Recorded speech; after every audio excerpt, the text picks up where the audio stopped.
আচ্ছা, আমি এখন যাইতাছি বাংলাদেশের one of the most hyped লোকেশনের রোজ গার্ডেনে। অ্যাকচুয়ালি জায়গাটা রোজ গার্ডেন মানে সবার মুখে মুখে বলে, কিন্তু অ্যাকচুয়ালি হচ্ছে এটা একটা প্যালেস। আর এই জায়গায় আপনি যাইবেন কেন? বাংলাদেশ থেকে যে কোনো জায়গায় আপনার আগে ঢাকায় আসতে হবে। ঢাকায় এসে ঢাকা থেকে যাত্রাবাড়ি বা সায়দাবাদের উদ্দেশ্যে যে বাসগুলো যায়, ওই বাসে উঠে আপনার সায়দাবাদে নামতে হবে। পরে ওই সায়দাবাদ থেকে আপনি ডাইরেক্ট যাইতে পারবেন রোজ গার্ডেনে। অল্প একটু দূরত্ব, বেশি দূরত্ব না।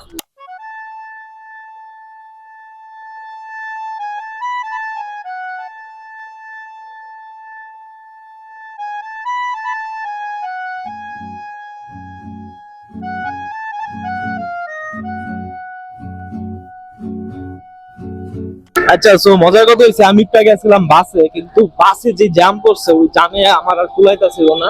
সো অধৈর্য হয়ে আমি বাসে 40 টাকা দিয়েছিলাম, এরপর নাইমা এখন একটা টেসলাতে উঠছি। টেসলাতে উঠে এখন যাইতাছি অল্প একটু দূরত্ব রাস্তা। দেখ, বাড়তি টাকা দিয়ে যাচ্ছি শুধু সময় বাঁচানোর লাগে, বিকজ টাইম ইজ মানি। আয়, পারো পারো, রোড পারো। আচ্ছা, সো আমি এখন আছি সায়দাবাসে।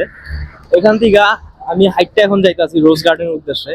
আপনি চাইলে কিন্তু রিক্সা করে যাইতে পারবেন ডাইরেক্ট, বা বাস যেগুলো ডাইরেক্ট আপনার কমলাপুর রেল স্টেশনে যায়, ওই বাসগুলোতে উঠে যাইতে পারবেন। রিক্সা করে গেলে সম্ভবত 20 থেকে 30 টাকা ভাড়া নিবে, এর বেশি নিবে না। আর বাস হলে আরো ভালো, বাসও ডাইরেক্ট যেতে পারবেন, 10 টাকা নিবে। কিন্তু জামের কারণে আমি হাইটটা যাইতাছি।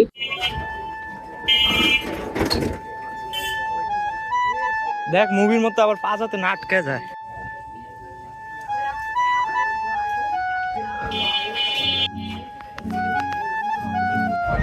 আচ্ছা, আমি কিন্তু এখন আছি রোজ গার্ডেনের খুবই কাছে, আপনাদেরকে দেখাইতাছি, ওয়েট। আচ্ছা, সো অবশেষে আমি কিন্তু রোজ গার্ডেন আইসা করছি, আমার পিছে দেখতে পারতেছেন। সো ভিতরে যাব এখন, দেখি টিকিট কিনা লই আগে।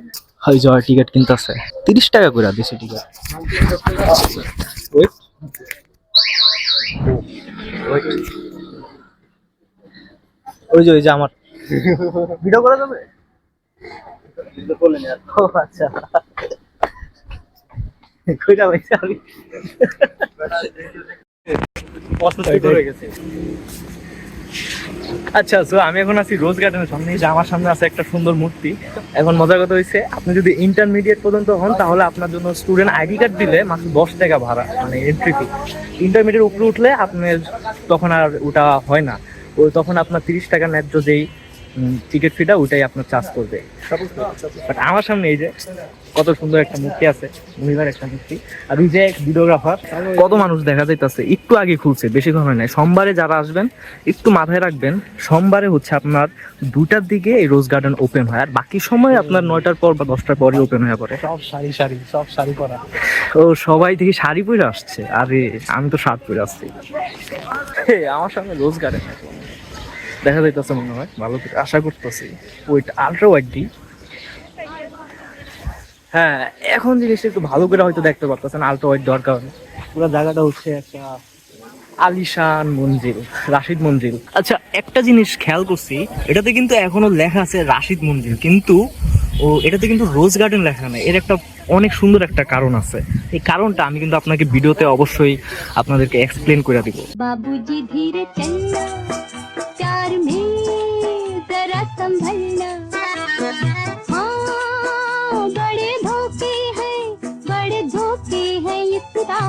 এখানে আসলে আপনি আরেকটা জিনিস যেটা খেয়াল করবেন, সেটা হচ্ছে এই যে এই বিশাল পুকুর। বাবুজি ধীরে চলনা, প্যার মে জরা সম্ভলনা। এই রোজ গার্ডেনটা এটা তৈরি হয়েছে কখন? এটা হচ্ছে আপনার 1931 সালে আপনার এই পুরান ঢাকায় ঋষিকেশ দাস নামক একজন ধনী ব্যবসায়ী, তখনকার নতুন ধনী ব্যবসায়ী, উনি এই রোজ গার্ডেনটা তৈরি করেছেন। এরপর উনার থেকে এটার মালিকানা চলে যায়, মানে উনার থেকে এটা কিনে নেয় হচ্ছে আপনার আব্দুর রাশিদ নামের একজন ব্যক্তি। তারপর এটার মালিকানা চলে আসে আপনার অনেক বছর পরে সরকারের কাছে। আচ্ছা, সো মজার কথা হচ্ছে, ঋষিকেশ দাস যখন এই রোজ ভিলা বা প্যালেস যা বলেন, এই রোজ ভিলা, আমার মুখ দিয়ে খালি ভিলা হিসাব করে।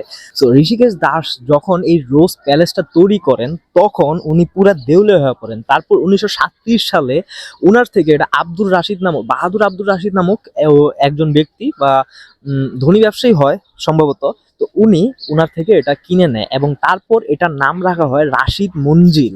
আর এটার কিন্তু আপনার এই পুরো রোজ গার্ডেনের উপরে একদম খোদাই করে লেখা আছে রাশিদ মঞ্জিল। আচ্ছা, সো আব্দুর রাশিদের ইন্তেকালের পর এটার ওনারশিপ চলে যায় ওনার ছেলে মোহাম্মদ বশিরের কাছে, যাকে হুমায়ুন সাহেবও বলা হয়। 1970 সালে বেঙ্গল স্টুডিও এই রোজ গার্ডেনটা ভাড়া নেয়। আর তখন এখানে প্রচলিত মানে এখানে আপনার প্রডিউস করা হয় বাংলাদেশের one of the most successful মুভির গুলার একটা, হারানো দিন।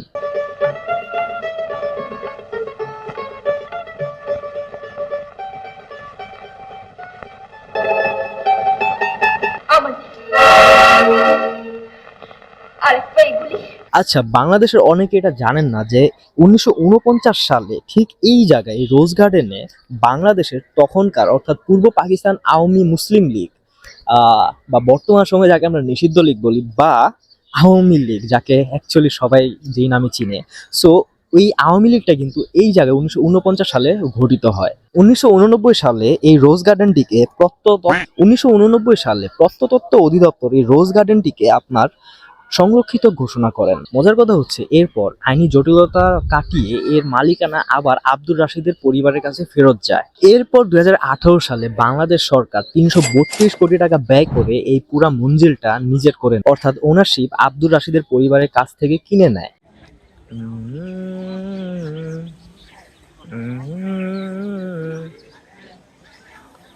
তখনকার ব্রিটিশ বাংলায় এটা ছিল সবচেয়ে আলিশান প্যালেসগুলোর মধ্যে একটি।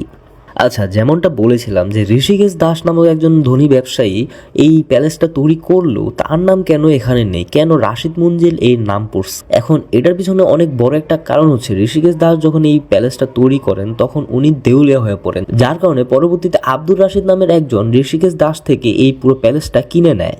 আর এভাবেই কিন্তু এই পুরো প্যালেসটার নাম পড়ে রাশিদ মঞ্জিল। এখন অনেকেই মনে করেন যে ঋষিকেশ দাস থেকে এটা মুসলিম ব্যবসায়ীরা বা মুসলিম সমাজ ঋষিকেশ দাস থেকে এটা জোর জবরদস্তি করে দখল করছে। না, এমন কিছু না। এটা কিন্তু ঋষিকেশ দাস থেকে একদম কিনা হয়েছে, একদম নগদ অর্থে কিনা হয়েছে এবং পরবর্তীতে এটা আব্দুর রাশিদের পরিবারে এর মালিকানা রয়েছে। কিন্তু 2018 সালে পরবর্তীতে এটা সরকার নিজের মালিকানায় নিয়ে নেয়। আমি এখন আছি প্যালেসের ঠিক পাশে এই সুন্দর করে গুছিয়ে রাখা রোজ গার্ডেনটির সামনে। এই রোজ গার্ডেনের কারণে কিন্তু এই পুরো প্যালেসটাকে আজকে রোজ গার্ডেন প্যালেস হিসাবে সবাই চিনে।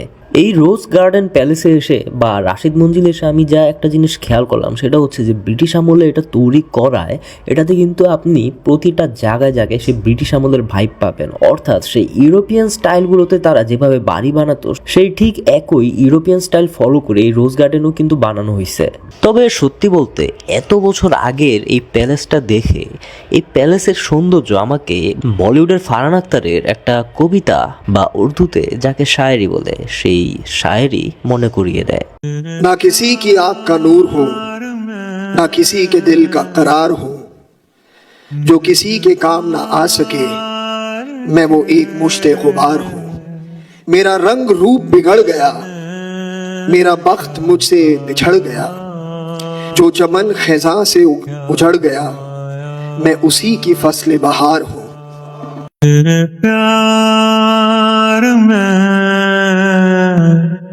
আচ্ছা, আমি এখন রোজ গার্ডেনের ভিতরে দেখতেছি, এর ভিতরের পরিবেশটা দেখবো, দেখি কেমন।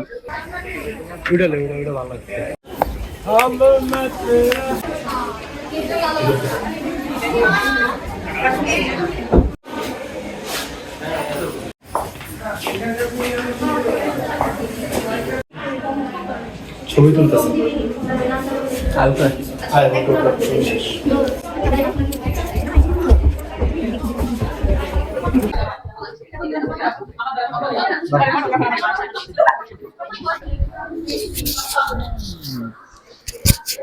ভাই জায়গাটা একটু দেখেন।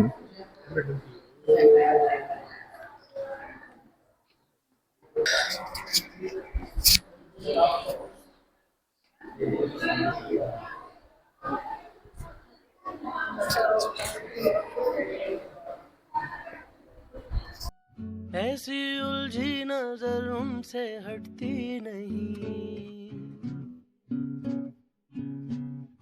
दांत से रेशमी डोर कटती नहीं, उम्र कब की बर बरस के सफेद हो गई, कारी बदरी जवानी की छटती नहीं। वल्लाह ये धड़कन बढ़ने लगी है, चेहरे की रंगत उड़ने लगी है। डर लगता है तन्हा सोने में जी, दिल तो बच्चा है जी।